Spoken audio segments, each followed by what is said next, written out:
Նախ շնորհակալ եմ հրավերի համար, իրոք ես այսօր առանձնացրել եմ մի թեմա ու դրան դրդեց ինձ անցյալ շաբաթ անընդհատ և սոցցանցերում և հեռուստատեսությամբ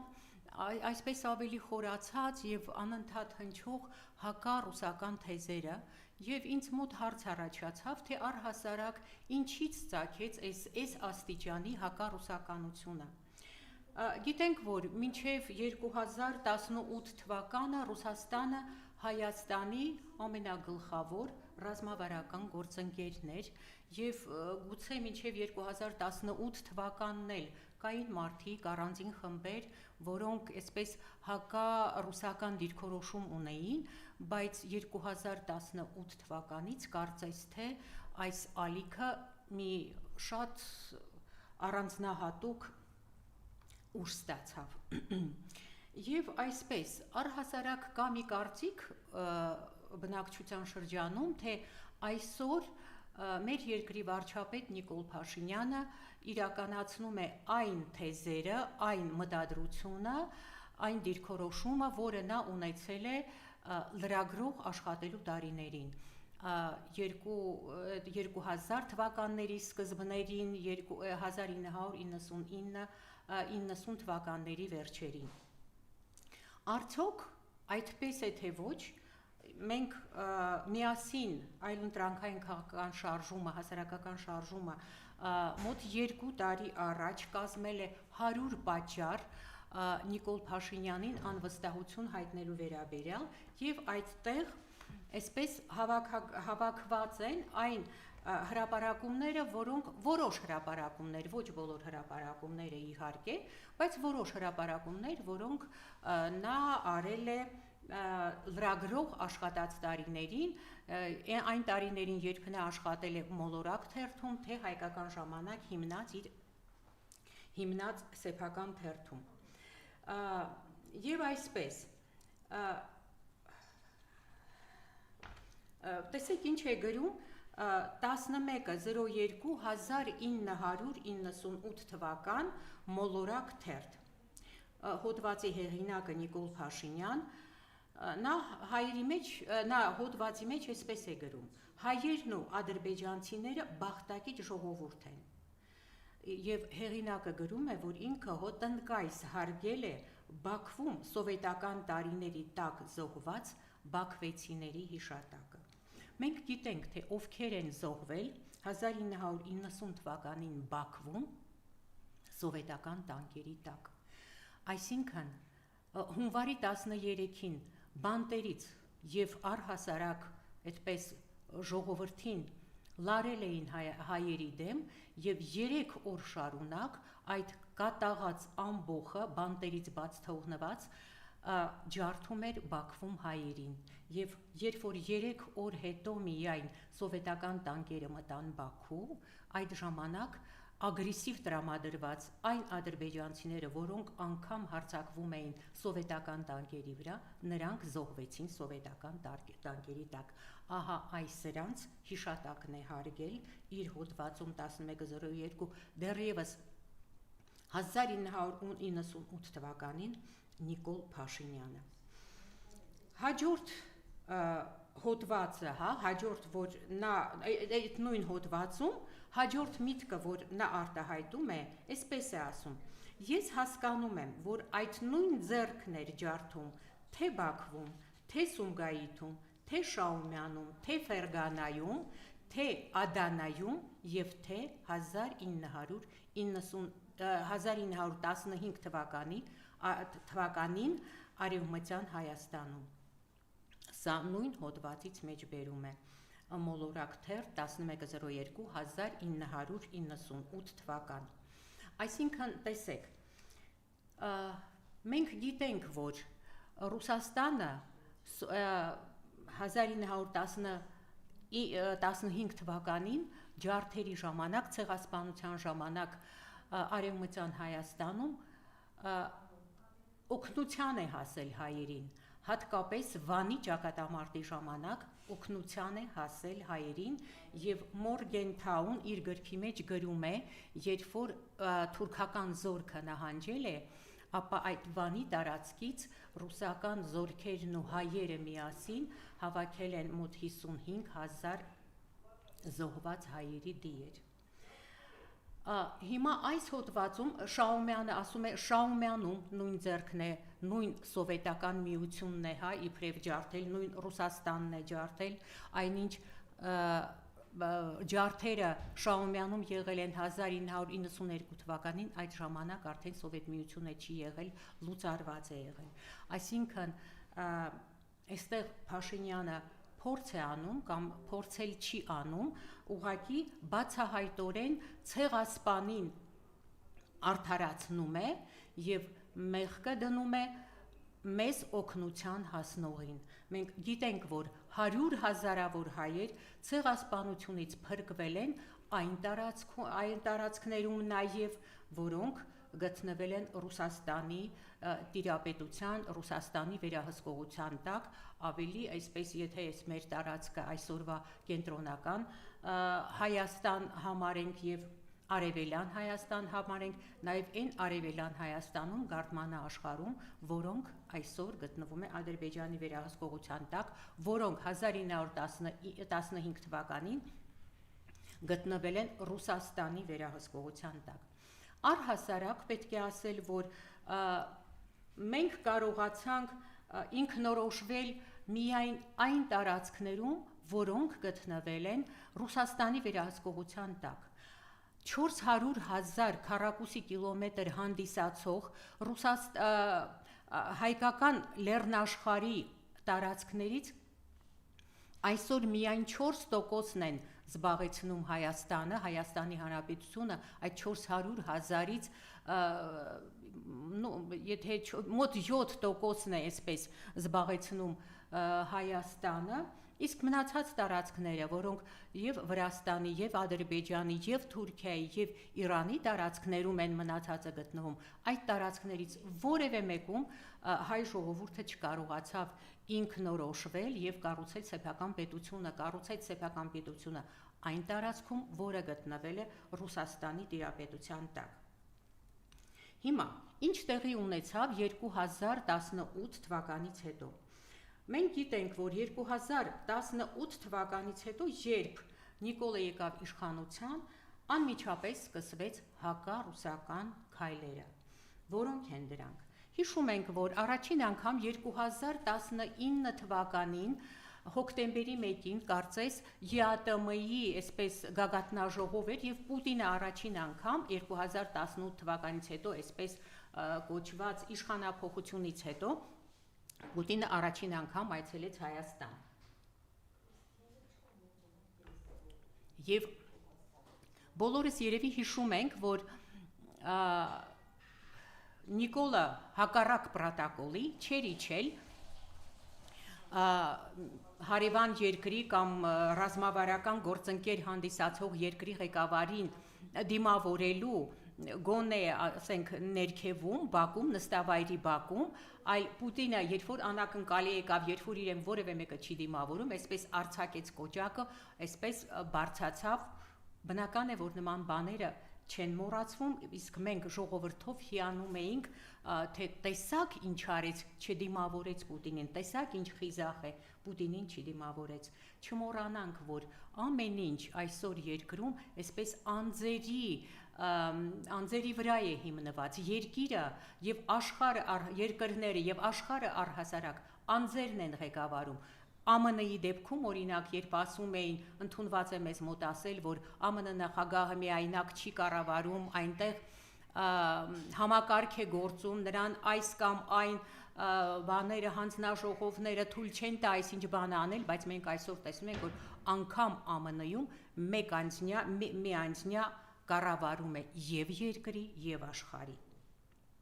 Հաջորդ հակառուսական քայլը, երբ որ արեց Նիկոլը, դա այն էր, որ Յուրի Խաչատուրովին սկսեց դատել, դատական գործընթաց սկսեց եւ Ռուսաստանից անդադ մեսիջներ էին գալիս, որ դու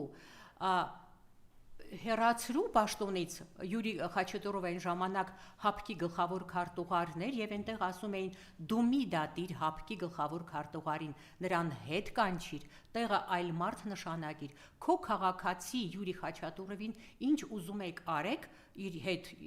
բայց մի դատեք նրան որպես ՀԱՊԿ-ի գլխավոր քարտուղար։ Այդպես որևէ մեկը չլսեց Ռուսաստանին, այստեղ երևի թե որոշում էր կայացրած նվաստացնել ՀԱՊԿ-ը ու հիշում ենք, որ անգամ 1.5 տարի այդ պաշտոնը պատկանում էր փաստորեն Հայաստանին, Հայաստանը պիտի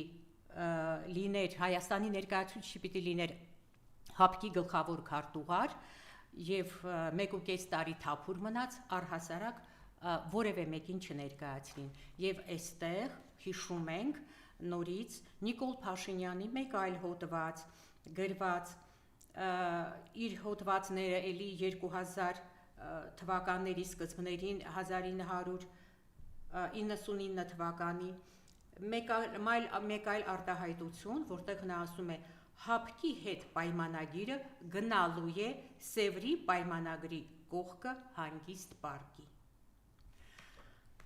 Սա տեսնում ենք, սա եւս մեկ ապացույց, որ ինչ ասել է Նիկոլ Փաշինյանը դեռևս լրագրող աշխատած տարիներին, նա այսօր դա իրականացնում է։ Հաջորդ հակառուսական քայլը 2018 թվականից հետո, երբ Արմեն Գրիգորյանին նշանակեցին անվտանգության խորհրդի քարտուղար։ Եվ Ռուսաստանից նորից մեսիջներ էին ստացվում, որ մենք ինչպես կարող ենք ռազմական գաղտնիք տրամադրել մի մարդու, վստահել մի մարդու, ով այլոց շրջանում, այլոց հետ միասին Ռուսաստանի դեսպանատան առջև վառել է Ռուսաստանի դրոշը։ Դուք միթե այլ մարդ չունեք, որ նշանակեք Հայաստանի անվտանգության խորհրդի գլխավոր քարտուղար, այստեղից պատասխանում էին ոչ, իսկ մենք գիտենք, որ եւ այն ժամանակ ազգային ժողովի նախագահը եւ անվտանգության եւ խորհրդի քարտուղարը եւ մի շարք այլ անձինք վառել էին ռուսական դրոշը Երևանում Ռուսաստանի դեսպանատան առջև։ Այսինքն այս քայլերը բոլորը նրա մասին էին, որ փորձեր էին նվաստացնել Ռուսաստանին։ Եթե մինչև 2020 թվականը Ռուսաստանը կարողանում էր զսպել Ադրբեջանին, որ չհարձակվի Հայաստանի վրա, ապա երևի թե նման դիրքորոշումից հետո, նման գործողություններից հետո Ռուսաստանը այլևս չզսպեց Ադրբեջանին, որպեսզի նա հարձակվի Հայաստանի վրա։ Մենք գիտենք ինչ տեղի ունեցավ, սկսվեց 27 սեպտեմբերի 2020 թվականին պատերազմը, երկրորդ պատերազմը, այսպես լայնածավալ Արցախյան պատերազմը, ու երևի թե Պուտինն էլ տեսավ, որ արդեն իրավիճակը դուրս է գալիս վերահսկողությունից, հոկտեմբերի 19-ին առաջարկեց դադարեցնել Հայաստանին, կանգնեցնել պատերազմը, ու այն ժամանակ եւ Շուշին էր մնում Հայաստանին եւ զբաղված էր ըստ Պուտինի ընդամենը մի փոքր մաս Հադրութից, բայց Նիկոլ Փաշինյանը չհամաձայնվեց ու ասեց ոչ, մենք կռվելու ենք մինչև վերջ։ Այստեղ հիշում ենք նորից Նիկոլ Փաշինյանի հոդվածը, որտեղ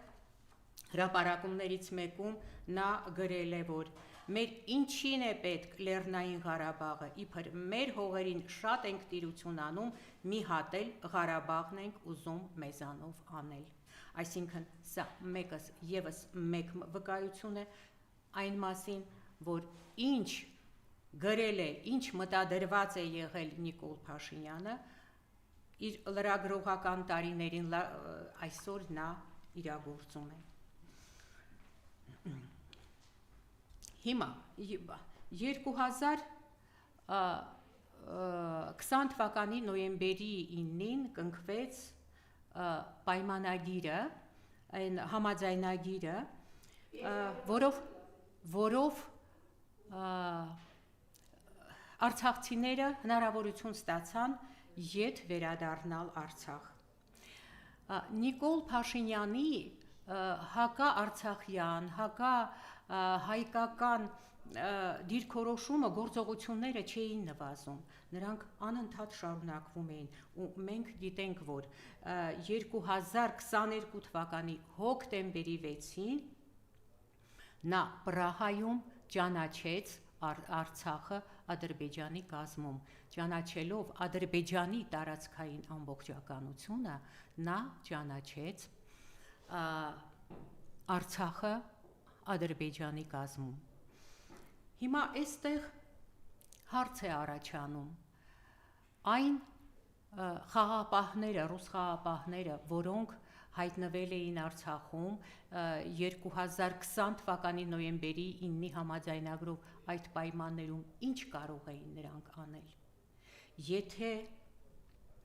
20 թվականի նոյեմբերի 9-ի դրությամբ գոնե Արցախը վիճելի տարածք էր, ապա 2022 թվականի հոկտեմբերի 6-ից հետո ըստ Նիկոլի եւ ըստ Հայաստանի Հանրապետության ղեկավարության դիրքորոշմամբ Արցախը արդեն Ադրբեջան էր եւ ռուս խաղապահները արցախցիների հետ միասին արդեն հայտնվել էին շրջափակման մեջ ու այն կոնտինգենտը, այն 1960 զինվորները, ռուս զինվորները արցախցիների հետ միասին իրոք հայտնվել էին շրջափակման մեջ, թե այնտեղ արդեն հնարավոր էր, մենք հիշում ենք, որ դեկտեմբերի 12-ից արդեն մոտ 2 ամիս հետո արդեն այդ ճանապարհը փակեցին, ինչ կարող էր անել 1960 զինվորները 100 հազարանոց բանակի առջև։ Եվ դա է պատճառը, որ արդեն թեկուզ երբեմն ռուս զինվորները սեփական կյանքի գնով կարողանում էին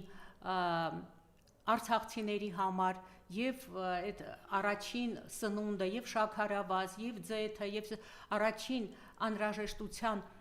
սննդամթերքը թեկուզ շատ ավելի բարձր գնով կարողանում էին տեղ հասցնել երբեմն այսպես իհարկե ոչ ժամանակին հնարավորություն էին ստեղծում այսպես այդ սննդամթերքը տեղ հասցնելու։ Հիմա ինչ կարող էր ավելին անել ռուս զինվորը։ Եթե սեպտեմբերի 19-ին 23 թվականի ռուս զինվորը չլիներ Արցախում, մենք հասկանում ենք, չէ, որ զոհերի թիվը շատ ավելի շատ կլիներ։ Այնուամենայնիվ գրեթե 100,000, ավելի քան 100,000 մարդ, 100,000 արցախցի այդ ռուսական բազայի այնտեղ գոյության շնորհիվ կարողացավ փրկվել եւ անվտանգ դուրս գալ Արցախից։ Իհարկե գերեվարվեցին շատ մարդիկ, ռազմաքաղաքական ղեկավարությունը Արցախի գերեվարվեց, տարան Բաքու, բայց դա եւս Հայաստանի իշխանության մեղքն է, որովհետև մի երկու օր հետո հանրային հեռուստաընկերությունում ելույթ է ունենում գեներալը, Արցախի գեներալը դուրս եկած Ղարաբաղից ու ասում է, որ հա այնտեղ չեն ստուգում, այնտեղ բարդակ է, ու ես հեսա ոնց եմ անցել, շատ հանգիստ անցել եմ, ու դա եւս մի հրահրում էր, որպիսի մեր ղեկավարությանը այնտեղ ռազմաքաղաքական ղեկավարությանը Արցախի բանդարկեին։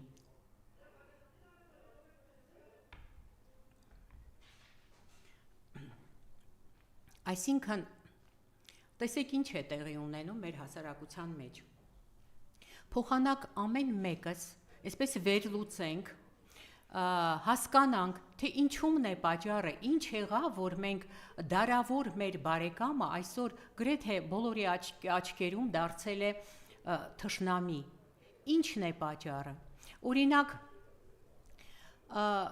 հիշում եք երևի, որ 2018 թվականին Մարգարիտա Սիմոնյանին հարց տվեցին, թե ինչ եք մտածում այսօր Հայաստանում տիրող իրավիճակի մասին, եւ ես լսել եմ նրա այդ հարցազրույցներից մեկը, որ ասեց ինձ այնքան են հարցնում, որ արդեն լռելը անհնար է, եւ նա ասում էր, որ ես շատ վատ է վերաբերվում, ասում էր, այսօրվա ղեկավարությունը տանելու է Հայաստանը կործանման, ամբողջ ազգը գրեթե տրամադրվեց Մարգարիտա Սիմոնյանի դեմ, բայց նա ինչ էր ասել, այո, նա այսպիսի մի բան էր ասել, ռուսերենով ասել էր, Արմենիա обречена быть Россией или обречена, հիմա այդ բառը, որ կործանվում է, Նիկոլը կործանում է Հայաստանը, գրեթե բոլորն են ասում, եթե ոչ բոլորը, ապա ժողովրդի 50%-ից ավելին ասում է, որ Նիկոլը տանում է Հայաստանը կործանման, անընդհատ այդ արտահայտությունն է գրեթե բոլորի շուրթերին։ Հիմա նա է, ասելիքս նա է, որ փոխանակ սեփական աչքի գերանը տեսնել, մենք տեսնում ենք ուրիշի աչքի փուշը։ Եկեք հասկանանք, որտեղ պիտի Ռուսաստանին փնովել, այնպես չէ, որ ասենք, թե Ռուսաստանը սխալներ չունի, բայց բոլոր Հայաստանի ղեկավարության սխալները դնել Ռուսաստանի վրա, դա միանշանակ սխալ է։ Եկեք ուղղակի մեր, այսպես ասում են, փորձված թանը անփորձ մածնի հետ չփոխենք։ Ինչ է ասում, այո, օրենք ենք ընդունել այսօր դեպի Եվրամիություն գնալու, բայց անգամ մեր երկրի ղեկավարը եվրոպական երկրների ամբիոնից հնչեցնում է, որ հա, մեզ եթե Եվրոպա չընդունեն, գոնե եվրոպական արժեքներ մենք կընդունենք։ Որն է եվրոպական արժեքը։ Եվրոպական արժեքը նա է, որ մեր քահանաները, մեր սրբազանները բանտերում են, որ այլախոհություն, որ ընդդիմադիր ընտրված ընդդիմադիր գործչին, տիմ ղեկավարին կամ բանտարկում են, կամ եթե չեն կարողանում վրան քրեական գործ հարուցել, նյութեր չեն կարողանում սարքել այդ մարդու վրա, ուղղակի ոչնչացնում են, դա է եվրոպական արժեքները։ Այսինքն մենք հայերս պետք է հասկանանք, որ Ռուսաստանի հետ թշնամություն հրահրելով երկար տեղ չեն գնա, եւ այն կոմպլիմենտար քաղաքականությունը, որը եղել է նախքան 2018 թվականը, ցույց է տվել, որ ամենալավ քաղաքականությունն է։ Հայաստանը պետք է հավասար քաղաքականություն, հավասար բարեկամություն եւ համագործակցություն ունենա նաեւ մյուս մեր երկրների հետ, այլ ոչ թե այսօրվա նման դնենք Պարսկաստանի հետ սահմանը փակենք, այն երկրի, որը պատերազմի տարիներին 1992-ից մինչև 96 թվականը եւ եղել է կյանքի միակ ճանապարհը։ Այն քաղաքականությունը, որը իրականացվում է այսօր, մեզ լավ տեղ չի տանելու, մենք պիտի մտածենք, մենք պիտի հասկանանք, որ